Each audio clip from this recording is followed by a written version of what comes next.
It vanished. My package, right from my doorstep. One moment, it was there in the camera's view, and the next, it was gone, evaporating from the security footage as if it had never been.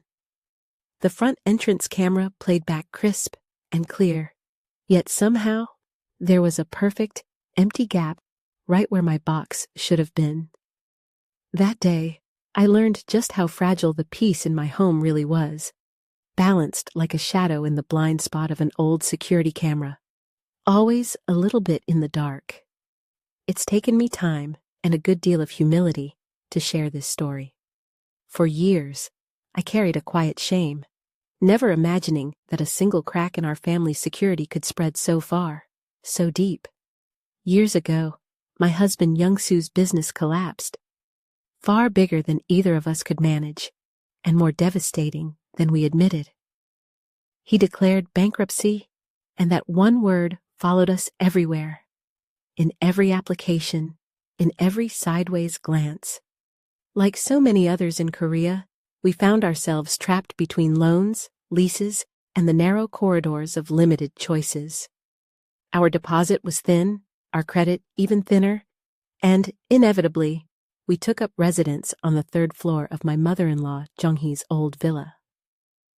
Looking back, I see how naive I was.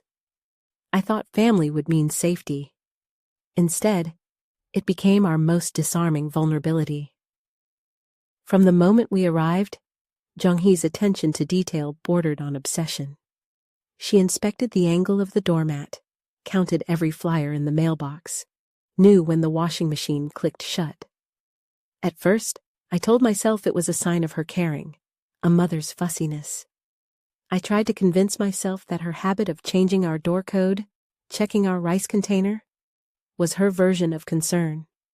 Most tenants in the building were renters, cycling in and out. Gossip about deposit disputes or bickering over monthly fees quickly filled our building's chat rooms. I wanted no part in any of it. I longed only for quiet, just to run my small house, keep my head down, cause no trouble. But it wasn't only me who felt the strain. With each small oddity, disappearing groceries, containers misplaced, the faintest suggestion that someone had been in our rooms while I was away, a low ache crept into my daily life. The missing package was only the beginning. Maybe the delivery driver left it downstairs. Maybe a neighbor picked it up by mistake. I came up with every excuse I could think of, but nothing explained how the hallway, so meticulously swept and watched, offered not a single clue. Jung-hee policed the corridor, yet her silence made me even more hesitant to ask. In a house this tight, suspicion is like a slow stain. Once it starts, everything looks guilty. During that season, I started working mornings at a small market, a little breathing room, if not much else. I'd return home by dusk, wrists aching, poring over our household ledger while the words from Youngsu's bankruptcy echoed in my mind. He insisted we'd hit rock bottom and could only climb up. Jung-hee countered with warnings that rock bottom sometimes had a trap door. I came to realize, painfully, that rock bottom isn't the lowest place you can go, but the moment when you can't tell if there's further to fall. There were 4 security cameras in the building, one at the entrance, one on the landing, one at the rooftop door, and one in the parking lot. Yet a long, shadowed stretch lingered between the front entrance and the mailboxes, just outside the lens's reach, hidden by an awkward ceiling beam. The building manager shrugged it off. It was only a small flaw. But it started to feel, to me, like the very hole our lives kept slipping through, a patch of darkness that gave nothing away. Soon, I noticed small bills going missing from my wallet, food containers nudged into unusual corners of the fridge. The problem was no longer with things. It was inside me. My trust, my sense of safety, finding new cracks with each day. One night, unable to shake the unease, I crept through the corridor with only a flashlight in hand. I meant to move a hidden stash of emergency cash I'd tucked under the hallway mat, just to feel I had one corner of my own. As I climbed down the ancient metal stairs, a faint rustling sound behind me made my heart jump. I turned. Nobody. Only the stuffy air of that hidden blind spot pressing round me. I hurried upstairs, chest pounding, and began to keep a daily record. The direction of the dirt outside the door, the fold of a delivery slip, every footstep and door code change, everything became suspect. A few days later, while cleaning out the musty basement storeroom, I stumbled on a rusted metal box. It belonged to Jong-hee, long forgotten beneath old fabric and broken fans. Inside, I found stacks of yellowed papers, a slim notebook, her diary, stretching back decades. Her cramped writing filled every page. Hesitant but compelled, I began to read. There she was, in her 20s, newly married and overwhelmed. She wrote of the tension learning to keep house under her in-laws' gaze, of the sleepless nights when tenants quarreled over deposits, the desperate seasons when illness and debt weighed down her husband, my late father-in-law. I saw lines about the endless struggle between maintaining order and watching her world slide further out of her grasp. On one page, she wrote that for her, peace in the house always relied on strict order, because numbers and affection entwine themselves in every corner. Her obsessive habits, the very ones that wore me down, might be her armor, grown from necessity and fear, muscle memory of survival, not malice. Yet, as much as her hardships softened my view, the minor thefts didn't stop. Another 2 bills disappeared from my hidden envelope. The doorknob's smudge seemed turned unnaturally. One bright afternoon, I lingered by the mailbox longer than usual. The sun reflected off the metal, cutting sharply into my eyes, while the shadow between the wall and the door sharpened, perfectly marking where our camera couldn't reach. I left an envelope beneath the mailbox and retreated upstairs, heart hammering. Minutes passed. Then I heard footsteps, slow, dragging, a familiar rhythm. Through the cracks, I watched a figure stoop, pick up the envelope, moving fluidly through the blind spot, face always hidden beneath a wide cap. I knew that hand. The sight stole my breath, but the angle denied me any certainty, only more doubt. That night, anger crystallized into resolve. I convinced myself I had found my answer. Jong-hee's controlling ways had gone too far. Her hands, always rearranging, had finally crossed a line, testing the very boundaries of my life and privacy. With all my suspicion fixed on her, I even felt, for a short while, more stable. Once you assign all your doubts to a single person, a strange steadiness sets in. I gripped the edge of my blanket that night, not as a child, but as a woman clutching for reassurance. A few days later, I returned to the basement, unable to shake off a single line from the diary's final pages. There, scattered among details of broken leases and medical bills, were notes about Young-soo, his reckless pride in youth, his failed ventures, his mounting debts, his attempts to seem composed long after he had shattered.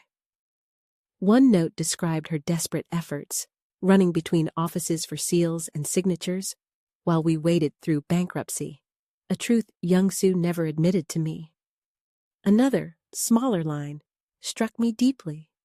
When a son hides money, it's escape.